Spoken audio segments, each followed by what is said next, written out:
Всем доброй ночи. Друзья мои, я уже дарила вам ритуал с Ганешей и рассказывала вкратце историю Ганеши.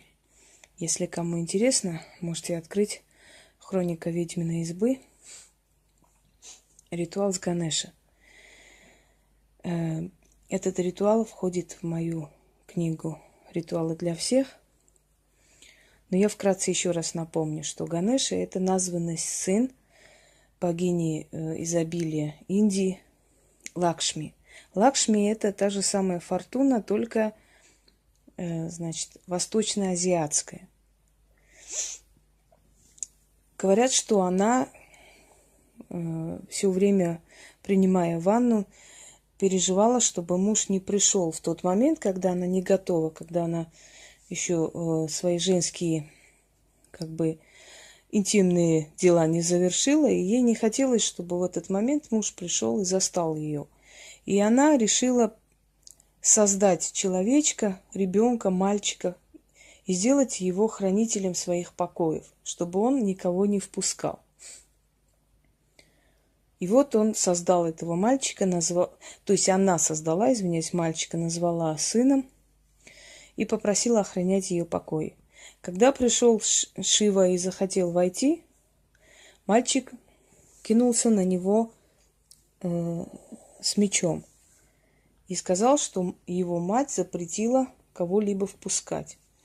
Шива разозлился из-за наглости этого ребенка и заявил, что он вправе идти к своей жене в любой момент, когда ему захочется. Однако мальчик храбро сражался, и поскольку его создала Лакшми, а Лакшми во второй ипостаси это черная Шакти, Калли, то, естественно, мальчик был воинственный, и Шива направил на него своих охранников, которых он сразил мечом. Обозленный Шива ударил его мечом и отсек ему голову. Когда на этот крик и, ор вышла Лакшми, увидела своего названного сына без головы, она перевоплотилась в Калли. Земля задрожала, она рассвирепела и схватилась за оружие. Поняв, что сейчас дело закончится кровавой бойней, Шива начал думать о том, что делать, как бы спасти ситуацию. И, отправив своих воинов, попросил немедля, как можно быстрее найти голову любого существа живого, отсечь голову, принести ему, а его самого кинуть в реку жизни, чтобы у него отросла новая голова. Так вот, поскольку его охранники очень спешили, не могли найти по дороге никого из людей, увидели маленького слоненка. Им пришлось отсечь ему голову и бросить его в реку жизни, где он обрел новую голову и сбежал. А голову слоненка принесли и отдали Шиве. И Шива в попыхах прилепил эту голову к мальчику. И вот так родился новый бог, полубог-полугерой Ганеша. Ганеша переводится хранитель дверей. Тот, который открывает двери жизни, либо закрывает. То есть символично дав ему этот пост, богиня изобилия показала, что она кому-то может открыть двери, кому-то может закрыть двери. То есть Ганеша – это посредник между богиней и людьми. И многие, когда обращаются к Лакшми, просят через ее названного сына Ганеша. Один ритуал я вам дарила на открытие путей. Для того, чтобы получились ваши дела, чтобы боги изобилия повернулись к вам лицом, вы должны обратиться к любимчику богов изобилия Индии Ганеша.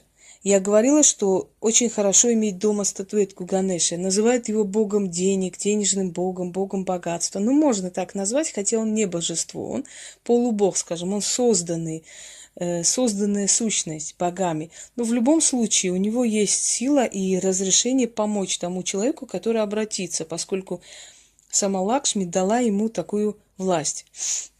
Для этого ритуала вам понадобится мелочь. Сколько сможете собрать, сколько есть в сундук.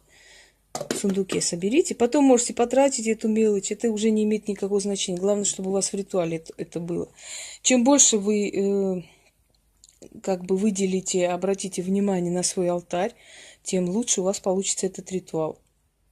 Положите свои драгоценности, свои украшения, любимые возле него, или украсьте им статуэтку Ганеши. После можете снять и носить, можете и обратно положить, не имеет значения.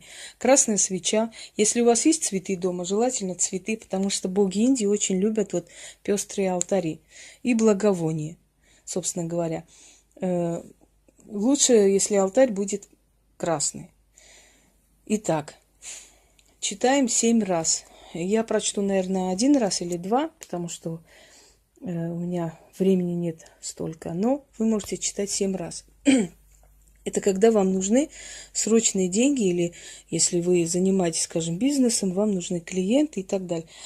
Можете этот алтарь 1 раз как бы вот так вот собрать, сделать этот алтарь. 2 раз просто поставить возле Ганеши вот этот сундучок с мелочью, просто читать, просто делать те движения, которые я покажу, и все. Не обязательно каждый раз собирать алтарь. Но 1 раз, когда вы к нему обращаетесь вот с этим ритуалом, с этой просьбой, лучше, конечно, собирать алтарь. Это уважение к богам, понимаете?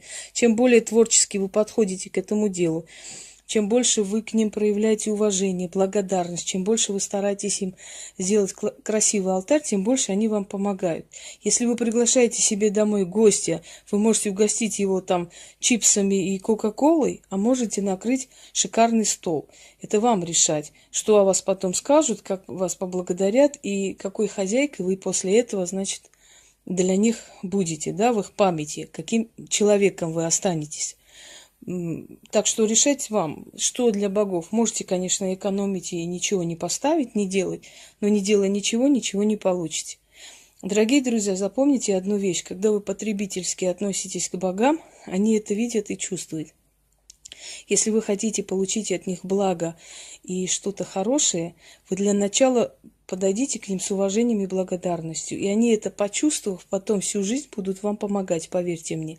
Есть просто люди, которые в душе настолько грязные, что они считают, что все им обязаны и должны. Люди, которые ничего не достигли в этой жизни и хотят все получить. Понимаете, таким людям боги не помогают. Боги, в отличие от людей, зрят в корень, зрят в душу. Поэтому учтите, для начала вы должны их уважать, вы должны приучать свою энергию к их энергии, вы должны им делать красивый алтарь, дарить, говорить с ними, благодарить их все время за то, что вы получаете от них. И постепенно вы почувствуете, что их сила вас не будет покидать, что они будут с вами рядом, и они будут в самые трудные минуты подавать вам руку помощи. Итак, начнем. Я просто настолько уже знаю своего зрителя, что я считаю, что объяснять, говорить долго нет смысла. Вы уже, те, которые мой канал давно изучают, прекрасно меня знаете и знаете мой метод работы. Да? У каждого человека своя публика. Как говорят, бренд покупают не все, но на базар ходят все. Поэтому у кого-то публика шпана с улицы, у кого-то публика интеллигентные люди, у кого-то публика помойка и так далее. У каждого своя публика, дорогие друзья. Моя публика, она уже зрелая, она уже за 30 лет, за 40 лет. Люди, которые прошли многое, люди, которые могут, способны благодарить, способны видеть, способны понять. То есть это мудрая публика, мне это очень приятно. А мудрой публике, скажем, особо много объяснять не надо. Эта публика сама понимает, без слов. Итак.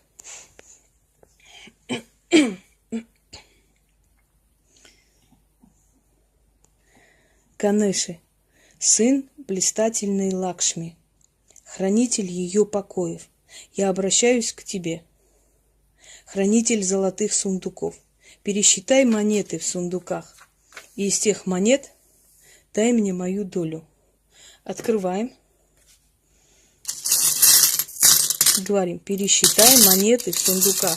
И из всех монет дай мне мою долю. Монеты должны звенеть просто. 1 монета, 10 монет, 100 монет, 1000 монет и целое богатство. Он названный сын великой Лакшми, хранитель ее покоев, казначей ее и оберегающий ее богатство. Пересчитай монеты в сундуках и дай мне мою долю. 1 монета, 10 монет, 100 монет, 1000 монет и целое богатство. Жду, прошу, получаю, благодарю, благословляю. Свершилось. Итак, еще раз напомню. Первый раз можете делать алтарь красивый, провести этот ритуал. Второй раз достаточно просто возле Ганеши поставить вот такой сундучок с монетами. И каждый раз подходить к нему. Можно каждый день, можно с утра это сделать, уйти на работу, если у вас работа связана с клиентами. Вот это сделать и уйти. И он обязательно поделится своим богатством, имуществом и деньгами в этот день или последующие дни, как посчитает нужно. Удачи и всех благ.